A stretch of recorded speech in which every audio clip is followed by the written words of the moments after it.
Hi Molly, how are you? I'm doing good. How are you doing? I'm honestly a little sleepy. I don't know if you've heard of these before, but I know it's originally from TikTok, but basically the report is these like the letters stand for something different, and I thought it'd be really fun if Molly and I did one as like our little intro for this episode. But, like R is for reading, E is for eating, P is for playing, O is for obsessing over, R is for recommending, and T is for treating. And I personally have never done it before, but when I've seen it a couple of times, and I'm like, wait, actually that sounds like a great like easy way to kind of like recap your week, and I thought it would just be fun. So I think the way that we should do this is that like we'll go down the letters together. So like for reading, what have you been reading? I've been reading this book called Stress Free Productivity, and I feel like it's a more compassionate, kind way of like getting things done. But she doesn't like really focus on getting things done. She gives you a lot of tips and strategies for how to become more efficient, but it's not one of those books that's like, oh, here's how to fill up every hour of your day, kind of, which I like because I feel like I've always been Mm, that kind of person that's like, let me just over be productive when she's like, it would actually be beneficial for you to procrastinate sometimes and not always be working. mm, Okay, so one of the things she said is like she has a chapter on how to be a self scientist. I feel like you would like that chapter. And then she has a list of questions. So she's like approach your data like explorer, and she has questions like what are your time of the day patterns? So for me, I noticed that I am most productive around late afternoon. And if I try to be productive in the morning, I kind of use up all my productivity, which is fine, I guess, if I'm like only mm. working 8 hours that day. But I've noticed throughout the years that, okay, these are my optimal times for working out, these are my optimal times for working. Um, I should probably take a rest around this time. So, yeah, like being Yeah. observant of your patterns and habits. Yeah, I do love that a lot.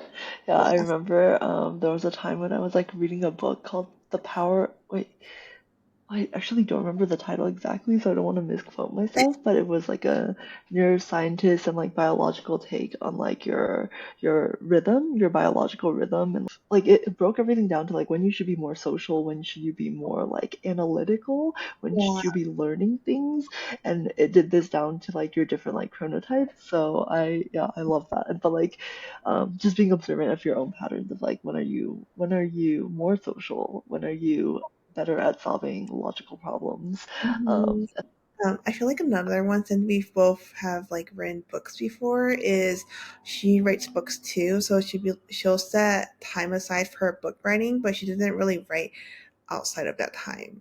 Because I thought about my business. mm, I'm always trying to create content, but then I feel stressed out sometimes because I'm always trying to create content. Like there's no really off button for me. So she talks about that too. yeah. Yeah. So the book that I'm reading is actually really dense, and it's like a book I've been recommended, but it's called Zen and the Art of Motorcycle Maintenance: An Inquiry into Values. So this is the book cover, Hmm. but I have heard really good things about this book, and it is really dense in that it is very like philosophically focused, but like it's not. I guess maybe you can guess that from the title because it says like Zen, and like it starts with Zen and then it ends with an inquiry into values, and what the book ends up talking about primarily, because I think the story writing is very interesting, is that it weaves like this tale of like this father and son going. He kind of like takes that journey and then he would interject like philosophical discourse into it. And to be quite honest, a lot of it just like goes over my head. I'm like, I have no idea what he's trying to say here. And so I think I'm probably gonna use Chat GPT like after I finish this book to make it tell me like what Yeah. did I just read. Like book. But the one thing, yeah, exactly. But the one thing that really stuck to me was the discussion on quality, and quality is the idea that erases the border between like subject and object, and it talks a lot about like flow states, and which I think is how it ties into Zen, and it's just like interesting. So moving on to E for eating. I'll go ahead and start this one. We'll take turns like who starts, but E for eating. I just got back to Mexico City about like a week ago, and so avocado is like super cheap here. It's also like one of my favorite foods. So I've been eating a lot of avocado toast, and also just avocados in general. Like just buying it for home. It's like my happy food. What about you?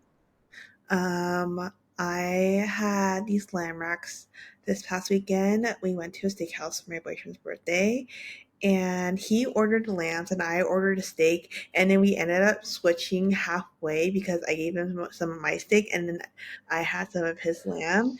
And I asked him, I was like, which one do you like better? And then he said, actually, I really like your steak better. So then, of course, I was willing to switch because I love lamb. But originally, I think it put cheese on top, and I was like feeling weird about that. But they brought over this mint sauce to go along with the lamb, and it's like one of the best lamb sauces I've ever had in my life. So yeah. Oh my gosh, that sounds amazing. I also love lamb. Do you want to kick off P for playing? Yeah, so I've been playing meditations recently. I'm trying to meditate more this year. I feel like people have been telling me to meditate. Well, actually, no one really told me last year, but I feel like back when I lived in Vegas, my friends kept telling me, like, because they were all into meditation, and it just never really caught on Hmm. to me. And I'm gonna be honest, it didn't really catch on to me last year. I tried several times. Um, so I'm trying again this year because I feel like I just want to ground my mind more. Yeah. What about you? What are you playing these days? I recently started playing Hello Kitty Adventure Island. I was just looking for something to like, um, Molly, I'm on my ever journey to become less productive and like more chill. I'm like trying to bring back my childhood, um, pastimes and hobbies, and one of them was playing video games, and I would play a lot of video games. Like nowadays as an adult, I find it hard with a combination of like this need to be productive, so like feeling like I can't give myself time to like indulge in the like time wasting activities, which in reality is like no, like you need to take breaks too, right? um but I was just like looking for games I could download on my iPad, because all my like I don't have a lot of video game consoles, but like if I had any, they would all be at home, and I wouldn't travel with them just because it's like it adds extra bulk. So I'm like, Mhm. what can I get on like my phone or my iPad that's like it's something that I already bring with me? And I Yeah. found Hello Kitty Adventure Island, and it's definitely a game for babies, but the reason why I got intrigued is because it reminds me a lot of like Animal Crossing. So I haven't played a lot of Animal Crossing, but do you remember when Animal Crossing like blew up during the pandemic and everyone was playing Animal Crossing? Um, I do remember when you everyone or else, not really? I wasn't playing it because I get addicted to games easily. So I try not to download games. I downloaded Monopoly on my phone last year, and I stayed up till like 3 a.m. every night playing it. So Oh my god. finally, I was finally able to delete it Okay. again, and after that, I was like, okay, no more games again. This is why we don't play games. Oh my god, that's really funny. I kind of wish I had that problem, but I don't. But yeah, so like my sister I never played Animal Crossing, but my sister was into it, and like she Mhm. shared the game with me and like let me play a little bit of it. I couldn't really get into it, but anyways, so Hello Kitty Adventure Island reminds me a lot of the newest Animal Crossing one that happens on the island, a New Horizons, I think. Um, but the reason why it intrigued me was because I was, as like a baby, like maybe Yeah. 3 or 4 years old, was obsessed with Hello Kitty. Like not anymore, but I started playing it, and I realized that the characters, like it's like all the Sanrio characters. So it's not just Hello Kitty. It's like Gudetama. It's like R.E.P.O.R.T, all these characters are like with you on this island and you get to interact with them.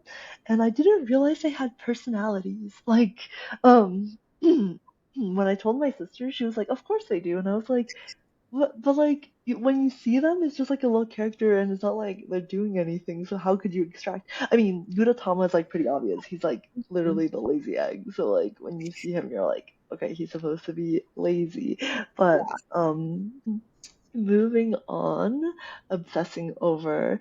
So again, I mentioned earlier I just moved back to Mexico City, and I am obsessed with our little Airbnb because of my room. We have a bunch of plants in this house, but they're plants that I don't need to take care of, which I've never had before. So the Airbnb service comes with like weekly cleaning, and the lady's supposed to help with the plants. So I'm like, oh, I love plants, but I don't have a green thumb, so I just kill every plant that I've ever owned.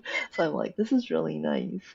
Yeah, Uh, so I'm just luxuriating in the fact that I can have greenery without having to like be responsible. I love it. I'm actually surprised by how green Malaysia is. Like, there's so much green everywhere, and it's nice to look at. I'm like, every time, like, there's not, okay, I'm gonna be honest, there's not a lot, like, I love about it sometimes, but the greenery is definitely something that I appreciate. Yeah, I think it can be like soothing to look at if there's like if you're looking at like a landscape. I remember the last time I was in Malaysia, we the first apartment my dad got for our family, for like our short-term stay was a relatively high rise, and like when we looked out, there was just like hills with like greenery, and we were still in the city, but yeah, I think it makes sense because it's like a tropical country, Yeah, so yeah. exactly. And even the apartment where I'm at now, they have greenery on the sixth floor. So there's like a walking path and just tons of green stuff everywhere. And it's just nice also looking outside my window sometimes because I just see it there. Um, but yeah. Right, yeah, Okay, what I'm agreed. obsessed with, I got these little, well, my boyfriend got me them, but like I got these little reindeer antlers and I love them because sometimes my veins go here and it's like weird. So if I clip them, they like perfectly go like that. And I know it's not Christmas anymore. I know it's not like December anymore, but I'm going to wear them for the rest of the year because, oh well. Oh, they're so cute. I've seen them in your reels, and I think they're super cute. So, and I Yeah, didn't know they were a gift from your boyfriend, so that's really sweet. actually, we actually got one of these too. And then like a more realistic 3D one, but I can't find a 3D one right now. But I'm like, did we really get three reindeer antlers? Yes, we did. I love it. Okay, R is for recommending. So, what are you recommending? At first, I was going to say like writing down your intentions, but I got this book recently where you write down, and obviously, Kinsey, I didn't write down today's stuff. But I don't know. I've tried all the online like Notion, ClickUp stuff, and it just doesn't do it for me. I noticed that I'm way Mhm. better at getting stuff done when I actually write it down on paper. I don't know if you're the same way, but if Yeah, you're also a paper person or paper girly, then I recommend one of these. I think Muju, is that how you say it? Muju? Muji? Muji? Muji, Muji. Muji? Uh-huh. Yeah, Muji has them. But I got this online at Shopee. It's like Asian Nice. Amazon. Right. Yeah. I think I also need to write things down, and it's like really funny because I have to write things down like a million times. So like what I mean is like first I have to journal about it, and I have to like, have like this flow of consciousness like Yeah. discussion with myself, and then I'll read through my note, like read through my entry, and I'll like highlight the things I say I want to do. So I'd be like, oh, I was talking with my like literally the entry would be like, I was talking with my friend Molly this morning, and then she was telling me about writing things down, and I'm like, maybe I should buy a planner, like maybe like that's like what I say, and then I'll like read it and I'll like highlight like buy a planner, for example, and then I've extracted it from my journal, and then I will have like a separate to-do list that's like these are all physical, by the way. That's like buy a planner, but it's typically a scrap piece of paper, like a right now I have a bunch of receipts, and so Hmm. I'll like write them on the back of the receipts and stuff. You do you ever Mhm. do you ever feel like you write slower than you think? Like you think you're already on to the next thought and you're still Yes. writing mid sentence? I think that makes sense, but yeah, no, I've noticed that. It's because it's because you write like I don't think anyone could write as fast as they thought because thinking happens so like Yeah, instantaneously, and writing is like has but the then for the me, I'm friction always of the like, paper. for me, I'm always like, well, what do you do? Because, and this is what one of the reasons why I stopped journaling, because I'm like, oh, I'm thinking faster than I write. So by the time I've written my sentence, I'm already like past to it, like three or four dots. What I do with journaling is that like I'm kind of filtering my thoughts before I write it down. Or like I kind of do it Mhm. slowly, as in I tip like journaling for me is sort of a ritual and like a self-date activity. So I will like have coffee or like a drink, and then when I'm journaling, it's literally like a discussion with myself. So I'm like thinking, but then I kind of pull out the things that I Uh, think are important to write down, and then I'll write those down. I'm not like literally writing okay. everything down. But also it's kind of meditative, so I'm thinking slower as well. I don't know if that makes any sense. Like I'm like pausing and I'm like taking my tea and like coffee, and it's like a an act of meditation where I'm just present and I'm just like enjoying my thoughts and enjoying like my surroundings and enjoying like the pen to paper. But I'm recommending scheduling your hangouts. I mean, scheduling reoccurring hangouts because I feel like with adulting and like having things happening everywhere, it's just nice to commit and be like, hey Molly, I'm going to see you every Thursday at this time Mhm. for like an hour, whether it's like a Zoom call or like maybe we're going to plan to meet up at co-work every week at this time. I think that's nice to have to be able to remove the stress of planning every week or like every 2 weeks. I think the reason why people don't see each other in adulthood is because it takes so much work. It's like literally being your own virtual assistant to like figure out your social life. Whereas like I think about this a lot, like where you when you were in school, you were just like forced to go to math class at like 3 p.m., you know, or whatever, Yeah, um, every day. And it's like I don't like math class, I don't like the teacher, but at least Molly will be there and I'll get to like hang out with her, you know, in right. math or whatever it is. And so it's like trying to recreate some essence of that, some Mhm. essence of like having to remove the planning and like micromanaging of your social life as an adult. Um, but yes, as for treating, I've been treating myself to a lot of movies.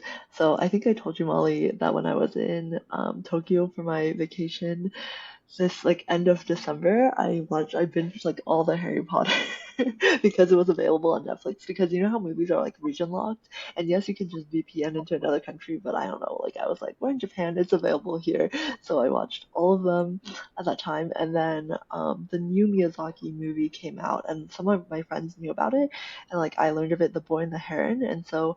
What I think like 2 days after I landed in Mexico City, I went to the theaters with some friends and we watched it. Um, what about you? How are you treating yourself? I've been eating a lot of cheese recently because I've recently like got into cheese and those cheese charcuterie boards. And Mhm. so yesterday I smelled. I don't know. I feel like I normally don't smell cheese, but I smelled cheese for the not for the first time, but like in a long time. I was like, does it smell like oat socks? And then my brother was like, yeah, I think all cheese smells like oat socks, but I ate it anyway. It's great. But are Oh you my saying god, it that smells like like oat before socks. yesterday you've Um, I think it can. I think it depends on what type of cheese, but okay. I was curious to know, does that mean that before yesterday you couldn't smell them? Like there Um, would be cheese in the room or something, but you didn't I smell it? I literally put it up to my nose and then sniffed it. I don't know why. I was curious, I guess. Oh, okay. But I have like Yep. not the best nose, which comes in handy sometimes. Like when something smells, everyone's like, "Oh, it smells," but then I don't smell anything. So, but then I'm like, "Wait, is it bad that I can't smell?" I don't know. I think everything has its pros and cons, so Yeah. I think sometimes it is advantageous, and you should just play on that. But let's move on to the actual like topic of this episode, which is how we are like moving forward from 2023 into 2024 and our Mhm. goal settings and intentions. And I would love to know like what are your goals and intentions for this year? Okay, so I have business goals and then I have personal goals. So I think my main business goal is I think I told you last time to get 40 clients by the end of the year. and have a streamlined process and a few like two team members and then work retreat. And that's just my overarching goal. I'm going to keep it simple. And then for some personal goals, I definitely want to walk a lot more and also either do meditation or some other grounding activity. So if meditation doesn't work out, then Mhm. I can try doing something else like tapping or something else. I don't know. And then actually wrote them down. They're not like really yearly goals, but they're more things you do daily that I would like to do on a more consistent basis. And then I guess I turned them into yearly goals. What Mhm. I think those are the main two: walking and then Yeah. meditating. And I also have a few bucket list items that I would like to do. I definitely want to travel somewhere new for 2024. I don't know where yet. It could be like Mexico City. It could be Vietnam. Maybe somewhere in Europe. Actually, if I were to go back to Europe, I probably would want to go somewhere I've been already, just because I haven't been to Europe in 4 years now. I want to do more artsy things like candle making, pottery, things like that. And yeah, also like traveling within Malaysia. And then I have a big goal that I want to reach either next year or next year, but I don't really want to announce it yet. So my one of my goals for Okay. this year is to prepare myself for the goal end of this year, next year. Yeah, I love that. I love that you're like thinking that far ahead and like setting it up. So, Mhm. that's Well, awesome. originally I wanted to reach it this year, but then I thought about it more, more. I was like, I don't want to be in that much of a rush. So maybe my goal will be preparing for Hmm. the future. Right. Yeah. Yeah, yeah. Especially also given that you're balancing your professional goals too. I think that's something to keep in mind for people in general when they're like goal setting is to be Yeah, realistic with how much you can accomplish so you don't like right. set yourself up for failure or like disappointment. Yeah. Exactly. What about Yeah. you? What are some of your goals and intentions? Yeah, so I don't do big goals for the year any I think yeah, there was a point in my life when I tried to do like yearly goals, but as of like a couple of years ago or as long as I can't remember in my adulthood, I do monthly goals. And so the new year is it's not like a huge reset for me or anything because I'm already doing monthly goals, but I'll share some of my monthly goals. And I do typically do pick a word of the year. So I'll touch that at the end. But among my monthly goals are I wanted to find a doctor and a dentist. It's something I've been putting off. It's just like adulting 101, something I've been putting off for a long time. And I'm just like, it's about time to get to it. So like, let's just make sure you put that as like a task. I want Mhm. to play daily. And when I say play daily, that's not necessarily like video game. It can be also artsy. It could be reading. It could just be literally anything that makes me feel not responsible, not adult, I Yeah, guess. I want to study Mandarin, Chinese daily. And again, when I say daily, I don't even say to myself, like, it has to be an hour or it has to be like 10 minutes. It could literally be like if I just read 2 words a day. Like, I just want to make sure that I set the bar kind of low so that I make it easier for me to like stay on with this. I'm happy with my level of Spanish at this point, so I want to go back to like my roots, and then kind of tying that into my other goal is for a long time. Molly and I have talked about this. My not optimal relationship with my parents. I think it's fine. It's not like terrible, but it's not like where I want it to be. So part of healing that relationship is I just want to have more contact with them. So I said that I wanted to have weekly calls with them and practice Mandarin with them as well, because they are a resource that I have that I don't use. And so I'm proud to report I called them on Saturday, so I've no, already done it like once out of like the yeah once this month. So I think it should be attainable. Um, so those are my goals and then my word of the year. And I'm not always really good about like remembering throughout the year, but I, generally speaking, like I like having it when I start so that it kind of builds itself into my routines. But Mhm. my word for this year is intuition. I think 2 years ago my word was like big kid energy, and then I'm like one of these years it was like ease, like living with ease, and then another year it was like strength. And so when I say strength, it was like physical, mental, emotional, like all of just like strength in its fullest capacity. And so this year I'm transitioning into intuition because I want to live less planned and more free flowing. And so I think kind of continuing on the idea of like ease or like playfulness, but just letting go of control and being more like flexible and enjoying the ride in all its Yeah. flexibility. Yeah. What about you? Do you have a word? Well, we actually talked about it, and you suggested like a word of the quarter. So I think I'm going to do that instead. I did not pick one word. Yeah, I picked like 3 words, and I couldn't pick one word out of those 3 words. So my 3 words are like kind of the same, but it's growth, expansion, and momentum. So kind of just around that Hmm, theme. Yeah. I like that a lot. That sounds they do all have like a very similar feel. Mhm. So yeah, Yeah. just that energy. I'm looking forward to celebrating my best friend's birthday because I haven't seen her in over a year now, actually. So I don't know what she wants to do, but I gave her some options. I'm also excited to see one of my other friends in the US potentially. I feel like now that I've said that on this podcast.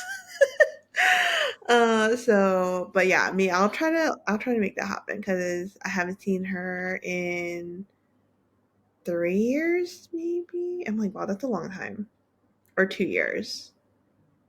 I don't know my years anymore.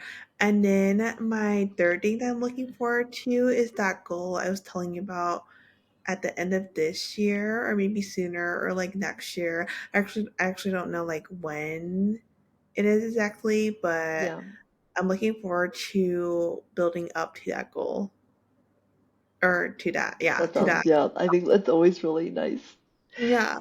to have something like long term to look forward to. Also, for the listeners' context, I have no idea what Molly's talking about. Maybe she's told me in the past. She's her being mysterious is like I have no idea what she's talking about, but I think that it's amazing to have something like that far out to look forward to. Mhm. So I hope that it comes to you swimmingly, like that everything falls into place for it. Um, also, I don't think we told the listeners, but like, I think they know that you are currently in Malaysia, but I don't think they know that you are going to soon be back in America. That's yeah. Exactly. Yeah. So I'm in Mexico City, but we have our retreat at the end of March in Puerto Vallarta, and I think I've mentioned I'll be there like a little bit before, so I can like scope out the lay of the land and give some good recommendations when everyone comes in. And I'm really excited about Puerto Vallarta just because I've heard really good things about it, and I'm trying not to set the bar too high because I don't want to be disappointed in case, like, in my mind it's like Disneyland or something, but then, like, in reality, it's just like another Pueblo, you know? So I'm just gonna, like, I've heard good things about it. I'm Yeah. excited, but not setting my bar too high. Yeah.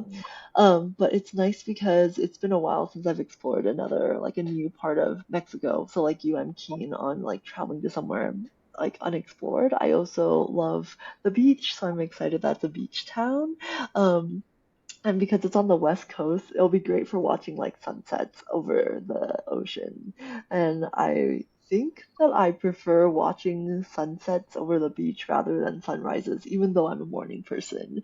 I won't get too deep into that, but I have my reasons. And and then I think this year as well.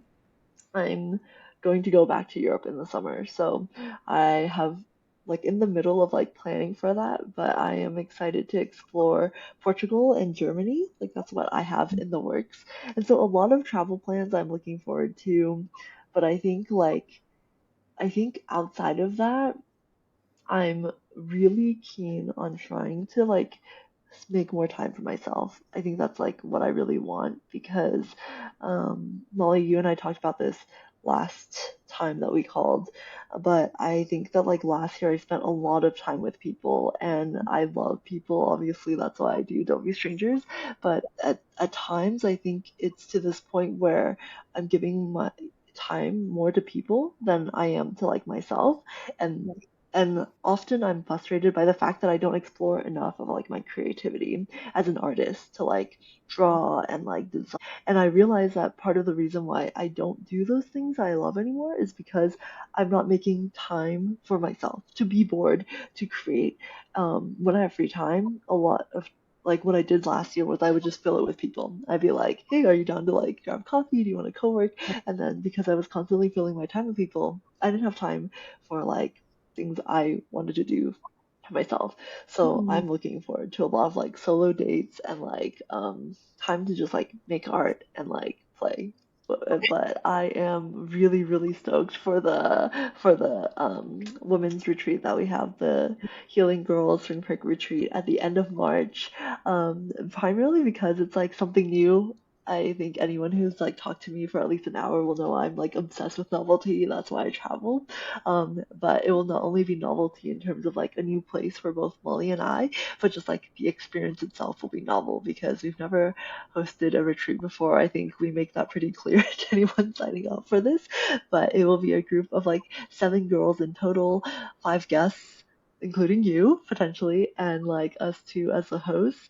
And it will just be a week of like unplugging yoga, journaling, like taco tours, and like photo shoots, just things Mhm. that will like I think hopefully align with what our inner children, our inner childs want to do, and really just like unplug, because I can't remember the last time I took like a proper vacation. I know I was just in Tokyo, but it didn't feel like a proper vacation because I was just running around the city with my little sister because she was like, "Oh my God, Tokyo, like like Right. Japan," and I was like, "Okay, but I want to lay down." Yeah, yeah. Yeah. And all the details for the retreat to apply can be found in the description below, or you can go to the website don'tbestrangers.club/spring-break, and that's how you can apply. I think something else important to know is that yes, there are 5 spots available, and the application process goes like this. Like, one, you'll fill out a short form just to tell us a little bit about you so we can understand like why you want to do this with us, and then we'll get on a short call, which will feel something like this, but with you, so that you can like make sure that you like us, and we can make sure that you'll be like a good fit for like the group as a whole. And then after those 2 steps, then you'll get accepted, and then you can make the final payment to like actually lock in your spot to RSVP. Um, and that's it. I think we tried to make the process simple, but we also tried to make it thoughtful to make sure that we can create the right experience for everyone. And yeah, I'm I'm stoked.